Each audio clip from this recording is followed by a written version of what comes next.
I'm Carin. I'm an alcoholic. Carin. Congratulations to all the celebrants. It's a big deal. It's a big deal. Don't let anybody tell you that time doesn't matter. Time matters.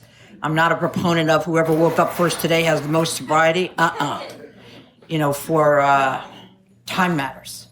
If you've got 7 days here, the person with 3 days thinks you're a rock star. You understand?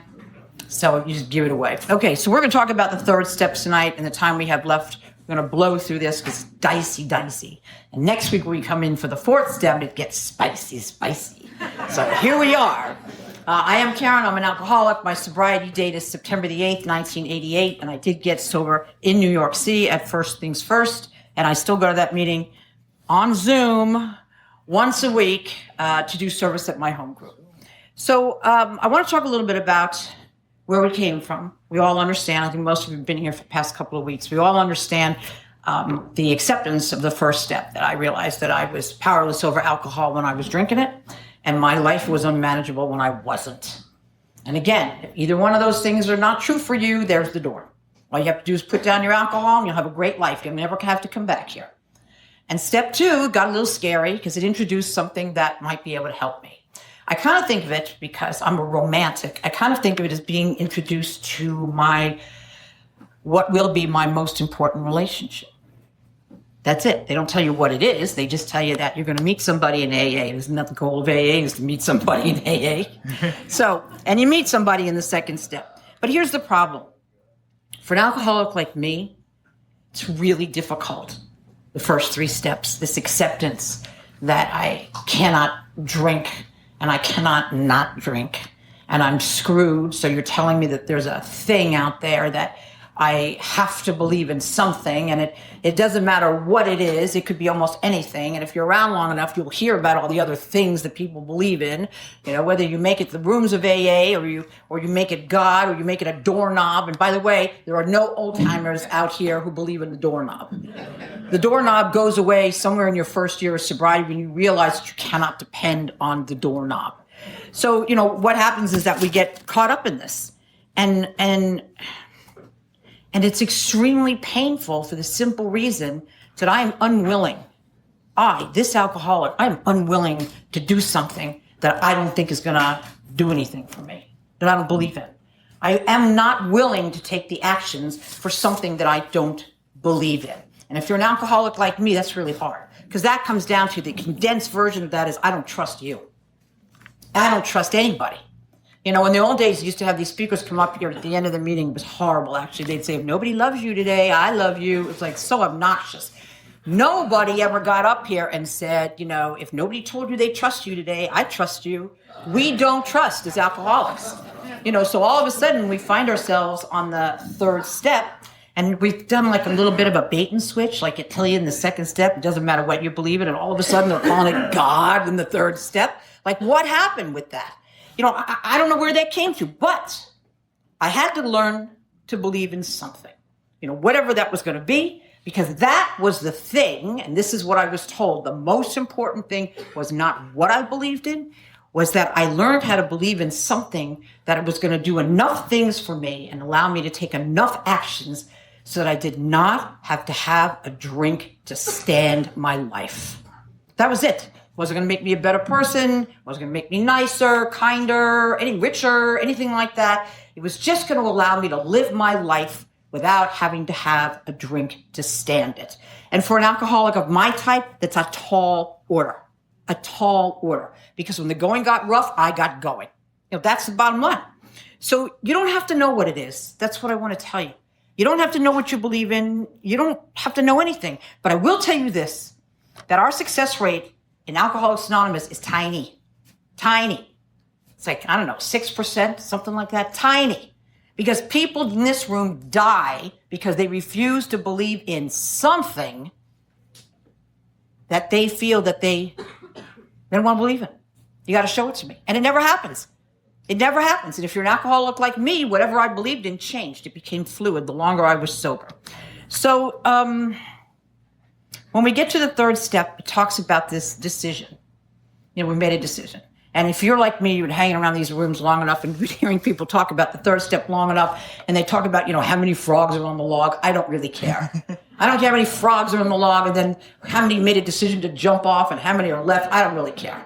Here's the bottom line. I kind of think of making a decision like going on vacation. I like vacation. And if I make the announcement of the decision I'm going on vacation, I got to pack my bags. I got to buy a plane ticket. I got to get a hotel. I got to do all these things that I can go on vacation. Otherwise, I'm not going anywhere, and you're not taking my vacay away from me. That's how I looked at it. So if you want to do the third step with that BS of like, I made a decision, I don't have to do anything, I will see you back here when you pick up your next white chip. Because that's the decision you've actually made. You've made the decision not to take the third step, and I'll just see you back here because, I'll be here. So I was young in sobriety, maybe 2 years, and I didn't understand this step because I wasn't going to give anything up. That's the truth. I'm not giving you my will. I'm not giving you my life. I didn't understand these things. And I have a God. I don't have a God that nudges me. I have a God that hits me over the head with a brick. That's it. I'm hard-headed. I'm stubborn. I don't believe. I need to be shown. So I'm in my house. We have a 2-story house, and my son, who I think was, I don't know, he was little. And I was doing good in business. I'd made a lot of money. So I decided to go out and buy something that, you would buy if you'd made a lot of money. Like something so stupid that nobody would ever buy this. So I went to Bloomingdale's and I bought a pair of cashmere socks. Because doesn't everybody need a pair of cashmere socks? So I bring home these socks and I put them on, and I feel like $1 million. I'm at the top of the stairs, which has carpet on it. You getting the picture? And that was pretty much the last thing that I remember. My foot went out from under me. I grabbed the banister. I heard it. I saw my shoulder break, inside, dislocate, and I go down the steps on my rear end, and I stop at the bottom of the steps. I thought, I have no idea what I'm going to do now. I am broken in every sense of the word. So I called my son, and I said, please pick up the phone, call 911. Mommy's in a bad way. He goes, what's the matter? I said, Mommy's hurt. Call 911. So he leaves, and he comes back with a plate of Oreo cookies. And he goes, here, Mommy, have these. They'll make you feel better. I said, call 911. So he calls 911. I said, tell them Mommy's dying. I think he was 5, I have to tell you. So it's not a thing to say to a 5-year-old. So next thing I know, he calls 911, and I hear him in the kitchen, my mommy's dying. You have to come. And so he brings me the phone. I tell the paramedics where to go. And, maybe 10 minutes later, they come and they take one look at me and they said, you got problems, lady. My shoulder was down here by my waist. I knew that it was broken. I heard it break when I was on my way down. And they don't take you out on a stretcher when you're dislocated. They take you out in a special chair, like this mesh chair. So that, anyway, they put me in the chair. And I don't know how this happened. My shoulder relocated itself. Broken, but it did it all by itself back in my socket. And they brought me to the hospital, and my son was in the ambulance with me, and they did the zzz like that for him so he wouldn't be afraid. And we get to the hospital, and they bring me into the back, and they have those curtains that are faux privacy. They're not really private, but they give you the illusion that it's private. And so they pull the curtain like that, and my son is on the outside, and the nurse is with him, and the doctor is looking at me, and he's shaking his head, and he pulls out my bra strap, and he said, I'm so sorry, we're going to have to cut it off. And that's what my son heard. We're going to have to cut it off. And he starts screaming on the outside of this curtain, and they let him in, and I'm saying, no, Ollie, it's not about that. This is going to be fine. We're going to let the doctor take care of us. And all of a sudden, it was like, pow, pow, my head exploded. Nobody said that you're going to have a life event that is going to show you the third step, because I kept thinking I was giving something up. I didn't understand that what was happening is that I was going to give my broken shoulder up to the care of the doctor. And the doctor was going to tell me what to do to get better. And I was going to come back week after week until I got better. At no point was I giving up my arm. At no point was I walking out of that hospital not intact. And I could not wait to go back to a meeting of Alcoholics Anonymous and tell everybody that I finally understood what the third step was, that I didn't have anything to worry about. And if I can impart anything, there's nothing to worry about in the third step. As a matter of fact, it's freeing. It's freeing. You can relax and say, literally, I have no idea what I'm doing. The most freeing thing you can say in Alcoholics Anonymous as an addict, as an alcoholic, is, I have no idea what I'm doing. And you know what? The longer you're sober, the easier that gets to do. And then people look at you, they go, you have 36 years, you still don't know what to do. That is correct. That is absolutely correct. So 2 years later, in December 1992, I wrote God a letter. I wrote to a God that I didn't yet believe in, but I knew he'd been taking care of me. You had that subtle shift. And I had made that decision that I was going to allow him to do that because my shoulder healed and I got better. And I wasn't wearing this contraption that they made me wear for months and months. I got better. I allowed this doctor to take care of me. And I wrote a letter to God. My husband was terminal at the time. And I asked him to fix something that couldn't be fixed. So I want to take a moment to tell you what happened to my prayer. I have never, ever prayed for anything I didn't get. It's very important for me to remember that. If I pray that I need the big house, I get the big house. I forget to pray for the mortgage money, but I get the big house. I have never not gotten what I have prayed for. And that's very important because I've had strong sponsors. And for maybe 32 years on the nose, I have only had one prayer in my life. I pray to God for clarity, to see things as they really are, and for the courage to do something about it if something needs to be done about it. That's a strong prayer, let me tell you. That prayer will never let you down because, as we know, this is a disease of perception. I never see things as they really are. I don't see people as they really are. I see them as I want them to be. I see them, and by the way, I see them bad too, even if they're not bad. I see them as I see them. Then I have to go home and I have to pray. For a long time, I have felt that God is in my corner. So I'm never without a place to pray. Even though God lives within me, God is in my corner. And I take the ceiling for the wall and I get a corner and I look right there and I pray. And unless you're living in a yurt, you can do that wherever you are. It doesn't matter.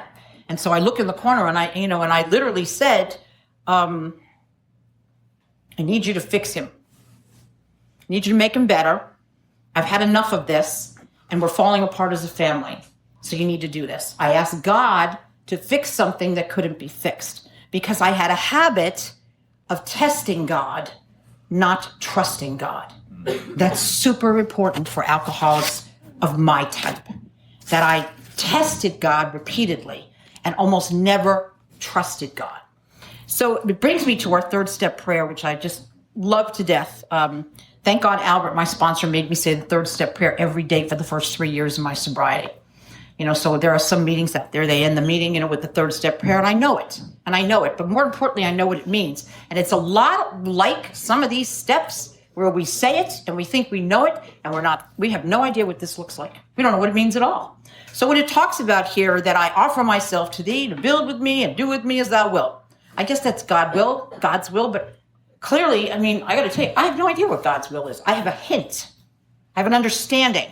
I think sitting in this room tonight, sober, is God's will. I think doing service is God's will, but he's never popped up out of a bush and told me so. I just keep coming, and I hope that this is what he's going to have me do. Then it says, relieve me of the bondage of self, that I may better do thy will. Well, I get that. I understand. I got some problems with bondage of self. It's self, problems with authority, big problems with authority. I want things the way I want things. I don't see you for who you really are. I see you for who I want you to be, and then I manipulate the situation to suit me. So all of these things, that's my bondage of self. But then it tells me there's oh my God, take away my difficulties. That victory over there may be a witness to those I would help of thy power, thy love, and thy way of life. So what difficulties are going to be taken away?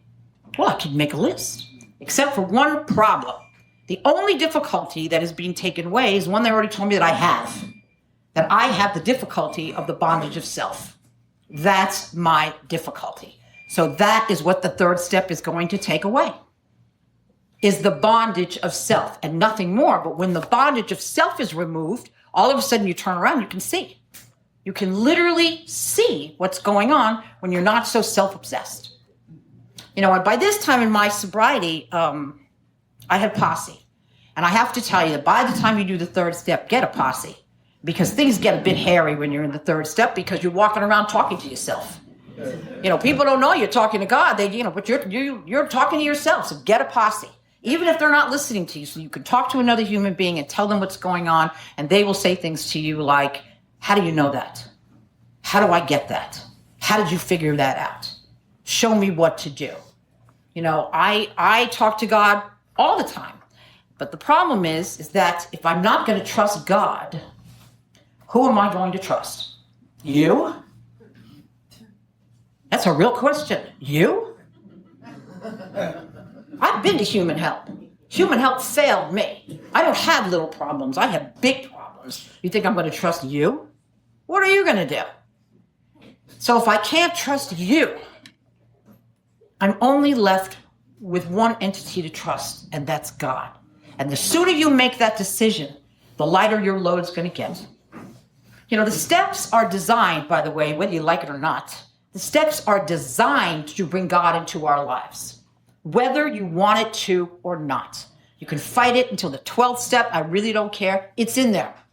It's in there. And the sooner you turn around and say, "You're the guy I trust," then you can begin to lean. And if you're an alcoholic like me, I have leaned hard.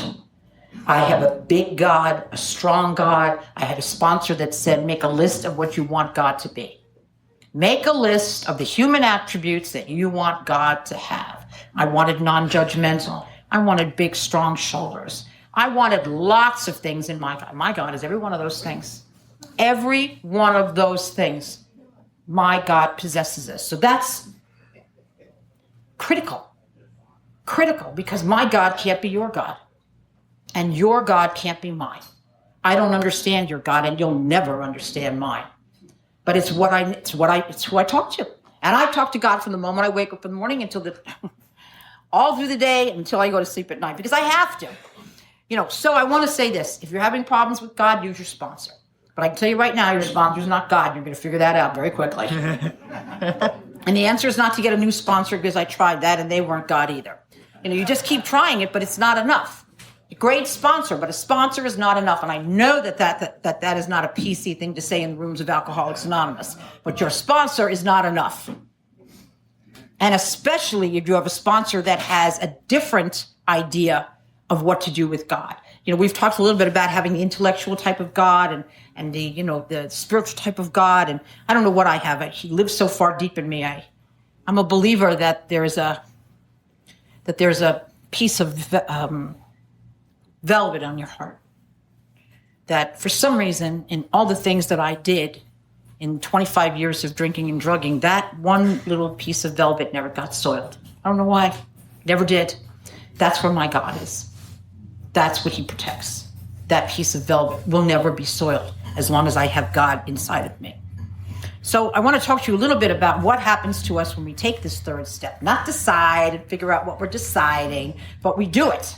And we say, I am willing to do this step even though I don't believe it. That is the purest form of the third step. I am willing to do this even though I know that it's not going to work. I'm going to do it anyway. And then, by the way, when it works, then you tell everybody it works like it was your idea. And so what happens is that we get this beginnings of this spiritual awareness. And this is very important.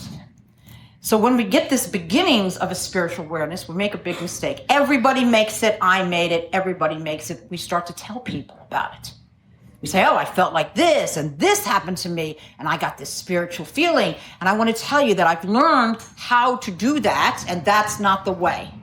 When you feel something, when it happens to you, and I promise you, you do this long enough in the third step, it's going to happen to you. You're going to wake up one day, you're going to do something, and you're going to, how did that happen?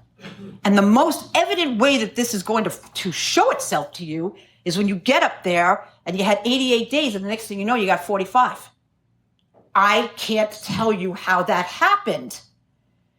So when you have these spiritual awarenesses, that I got a few more days in there, do nothing. Do nothing. Don't tell anybody. Keep it inside with you and God. Nurture it. Own it. personalize it. It's the most personal thing. Don't dilute it. Don't dilute it out there by trying to tell people what happened to you. You know, unless, and we'll get into this much later on, you have a massive spiritual experience that people do need to hear about. When you have these small waves of spirituality, these small waves of how could that have happened to me, don't talk about it. Not even to your sponsor. It becomes an intensely personal beginning of a relationship with God. And by the time you get to the 11th step, that relationship is blowing up into something incredibly beautiful. But it's personal and it's private. It's really private. You know how, like, when you meet somebody, it's probably a terrible analogy. I'm really not the person that you want to talk about relationships, I can tell you that. But, you know, imagine when you meet somebody and you have that, like, first 2 hours of you're talking to each other, and you wind up telling them some of your deepest, darkest secrets. You know, think about that. And then, of course, you break up and you're screwed. With God, you never break up. You never break up. You're together forever. So don't tell anybody. And by the way, that's hard to do. It's really hard to do because you want to think that you got it. My God, I've been working so hard. I did everything you said, and all of a sudden I'm feeling this. I got it. I got to tell you about it. Don't tell anybody about it. It will grow to be so strong in you that you don't need to tell anybody about it. They'll see it. Do you ever see somebody come in the room and there's something different about them? Can't tell what it is, but there's something different about their eyes, maybe? And you turn around and they didn't get a different haircut and they didn't lose a lot of weight. It's inside. It's inside. And they can't put their finger on it and you can't put your finger on it, but they look different. And guess what? They got more days. They got more days. And then someone you absolutely thought, and you know, if you're like me, you're judging everybody in here anyway. You know, that person that takes their white chip, I'm thinking, they'll be back in a week. You know, but when that person that takes their white chip comes in there and they get a year, how did that happen? That's a day at a time talking to your God. That's a day at a time saying, I am willing to continue to take these steps that I absolutely don't believe in, but I'm going to do them anyway. I'm going to do them anyway because that's what you're telling me to do. And I'm not going to share this out there. This is my private relationship with God. I can't afford to dilute it. I can't afford to dilute it. I want to just tell you one more thing about my faith in God, which has become really important to me, actually. You know, I've told you before that that Clancy was an early mentor. I also had another phenomenal friend. That Sandy Beach was an old friend of mine as well. And Sandy and I met when I was not in early sobriety, but we met at the same times when my spouse and his daughters died. And one of his daughters died violently, and my spouse died ridiculously violently. And we got together one night after a meeting and we had coffee, and we never parted. You know, I got to see him all the time, talk to him all the time. And if you knew Sandy at all, he had this habit of, you know, going around the room and handing out his business cards like he wasn't being asked to speak enough. You know, he just hand out his business cards. Anyway, one day, you know, we were talking about God because that's what we talked about. And he said, the one thing that I've learned, and if you can take this in your life and never let it go, is that no matter what happens in my life, it does not change my opinion of God. Amen. Amen. It does not change my opinion of God. Because if it did, it's not God. It's a person. It's a person that's disappointed me, that hasn't come through for me. So I have to watch that. So the other thing that I want to say about the third step is that, other than don't worry about it, because it doesn't matter how you do this. It doesn't matter how you find this God. It really doesn't. What matters is when. Because nobody finds God unless they absolutely, positively have to stay alive. If I can figure out a substitute that's God, I'm going for it. But I couldn't figure out anything other than God who was going to keep me well. That's how much baggage I carried into this room. So it's not when we find God. And it's not how we find God at the end. It's what we do once he's there. Because with a great God comes great love. And all alcoholics are seeking love. We all want it. We don't know how to get it. And we certainly don't know how to keep it. And we certainly are very good at screwing it up along the way. But those are all human attributes. But when you apply them to the God in your life, you're looking for unconditional love. Who is it? You're looking for unconditional love. That's where it is. That's where it is. And that's a promise. That's where it is. So the last thing that I want to say, maybe like two little things. Last thing that I want to say is that, AA is filled with slogans. And, I hate them all. Because I think I think they're all BS. I think they're all from the old timers who didn't have anything else to say. And now I'm an old timer, so I can say whatever I want. But there's this slogan that they say, the maintenance steps are 10, 11, and 12. Wait till you get to 10, 11, and 12. That is the biggest lie you will hear in Alcoholics Anonymous. The maintenance steps are 1, 2, and 3. Over and over and over again, I have to come back to that unflattering position in my sobriety of going back to steps 1, 2, and 3 to try to figure out what is going on. How am I supposed to deal with this? What is wrong with me? What needs to be removed? Step 12 is not going to tell me what needs to be removed. So I sit in steps 1, 2, and 3 for more than 3 decades because that's what keeps me sober. And I've done clearly all the steps. So I just want to close with this, that, it's a little scary because once we get this power greater than ourselves, whether it's your big ass doorknob or I had a friend in California, she's got 50 years this year. And when her sponsor told her to get a higher power, there was a moving truck across the street that said beacons. And so she used beacons for about 30 years. But now she's 50 years sober. She decided to switch to God. So it doesn't matter, whatever that is. Now I got it. What do I do with God once I have this? I am not prepared. I don't know how to do this. What do I do? Well, there's the comma at the end of the 3rd step, which brings us into the 4th step, which says that the only reason, I don't care how you do the 4th step, we're going to talk about that next week. It's not how you do the 4th step, it's why you do the 4th step. And there's only one reason why we do the 4th step is to clean out and make room for God. Amen. And that's where God will reside. Because God is not going to live in some crap hole inside of me that's filled with jealousy and resentments and maneuvering and vengeance. What God wants to live in there. And we all got that in there. So all the 4th step will do for us, all it's going to do is to empty out, to make room for God. And we'll talk about the 4th step next week. It's a great day to be sober. Thank you for having me.